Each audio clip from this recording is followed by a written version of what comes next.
The New York Mets are one of baseball's biggest storylines early on this season. They've come out of the gates on fire as they currently hold the best record in all of baseball. And a lot of people have been debating back and forth whether the Mets are real or fake. And that's exactly what I'm going to be talking about in today's video. I'm going to be going over the New York Mets as a whole and pretty much talking about whether I believe they are real or fake. First, let's look at their roster top to bottom. I'm going to start out with their offense, which has been one of the best in baseball. The Mets made some big offseason acquisitions, picking up Starling Marte, Mark Canha, and Eduardo Escobar. So on paper, this offense was looking like one of the best in baseball. And like I just said before, they have been playing like one of the best offenses in baseball. This team has been putting up runs left and right. Francisco Lindor has looked like a bounce-back candidate this year. He looks like he's back to his old self. Pete Alonso has also been playing very well to start this season. He's been driving in plenty of runs for New York, and I expect that to keep up throughout the season. Starling Marte, the offseason acquisition I mentioned earlier, has been playing very well. He's pretty much doing everything offensively. Eduardo Escobar looks like the Eduardo Escobar of a couple years back when he was one of the best offensive bats in Arizona's lineup. Mark Canha has come out of the gates a little bit slow, but this guy is a pretty solid offensive bat. I think he will pick things up as time goes on. And a couple of other players like Brandon Nimmo and Jeff McNeil have also been off to pretty solid starts as well. They have shown in the past that they can be pretty solid players all around, so I really think those two players as well will be forces in this lineup. As a team, the Mets are currently fourth in all of baseball in terms of batting average with a .259 average. They are also second in all of baseball in terms of RBIs. They have 88 RBIs, only second to the Los Angeles Angels. And they also have the most hits in all of baseball with 174. So clearly this offense has come out of the gates looking like one of the best in all of baseball. And looking further down the road, I do think this is something that can keep up. This New York Mets offense has a lot of big names who have really shown up to be all-star caliber and even MVP caliber players in the past. I would not be surprised at all to see the Mets send at least 3 hitters to the All-Star game. Francisco Lindor, Pete Alonso, and Starling Marte, I could very well see them making the All-Star team, and you really can't count out players like Eduardo Escobar and Jeff McNeil. So all around, this team is great offensively. On paper, they were looking like one of the best offenses in baseball, and they have shown up and shown that so far that they are one of the best offenses.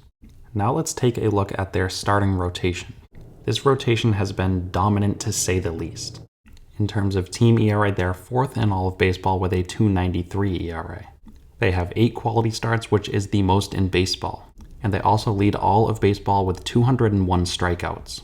Their current ace in Max Scherzer has looked as dominant as ever as he currently holds a 1.8 ERA. Chris Bassitt looks just as good as last year as he's come out of the gates on fire with a .225 ERA. Tylor Megill, who was the opening day starter, has been a pleasant surprise for New York as he has pitched to a 2.35 ERA. And Carlos Carrasco has also been a pleasant surprise coming off of numerous injuries over the past couple seasons. Outside of his last start, he has been very dominant. And you can't forget about Dylan Peterson either. This guy is pitching to a .64 ERA. And they also have a couple of other names who are currently on the shelf in Taijuan Walker and, of course, Jacob deGrom. Once Walker and deGrom are off the shelf and fully healthy, they will be inserted back into the rotation. Now, looking at this rotation long-term for the rest of the season, I do think their big names can keep this play up, but I'm not too sure how the back end of their rotation is going to play out. I think Max Scherzer and Chris Bassitt will be just fine. In the past, we've seen both of these guys pitch at a very high level. But I'm not too confident in guys like Tylor Megill, Dylan Peterson, and Carlos Carrasco keeping up what they have done so far. But even if they don't keep up what they have done so far in the back end of their rotation, they're going to have Taijuan Walker and Jacob deGrom coming back from injury who are very good pitchers. So the depth in this rotation is really what I think will pay big dividends down the road for New York. So all in all, this is a great starting rotation. If Jacob deGrom comes back healthy, I think they have the best 1-2 punch in all of baseball in Max Scherzer and Jacob deGrom. Now let's move over to the bullpen. Edwin Diaz is currently their closer who has been very up and down in the past. But he has played pretty well so far. This year he has 3 saves with a 2 ERA. In terms of their other options, they have Adam Ottavino, who's pitched to a 1.29 ERA, and I really do think Ottavino could be a solid arm considering what he's done in the past. They also have Drew Smith, who has yet to let up a run this year.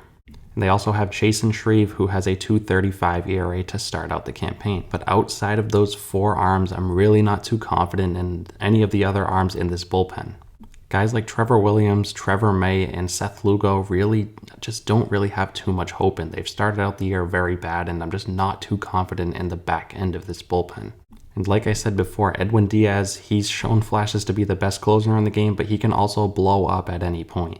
So the bullpen has been okay. It's been a little bit up and down to start the year, and I really expect it to be this way all season long. So as a whole, I'm a big fan of the New York Mets offense. I think their offense is loaded, and I feel the same way about their starting pitching. The bullpen does worry me a little bit, but all in all, I think the Mets are clearly a very good baseball team. And to answer the question about whether I think they are real or fake, I think they are real. As I said before, they currently have the best record in all of baseball, and while I don't think that will keep up, I do think they could win 90 games easily. Preseason, I did pick them to win, I believe it was 82 games, because they're the New York Mets and they've been known to just collapse year after year with very good rosters, but it looks like I could be wrong up to this point. I mean, this team looks like they are legit. They have one of the best offenses in baseball and one of the best starting rotations as well. The only real weakness I see with this team is the back end of their bullpen.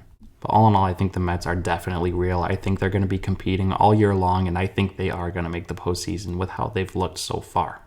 But anyways, that's going to wrap today's video up. Let me know what you guys think of the Mets down below, whether you think they're real or fake. And as always, if you guys do enjoy the content, feel free to subscribe. I'm going to continue to post a lot more videos here as we go further into the 2022 season. And lastly, I want to thank you guys again so much for watching, and I'll see you next time.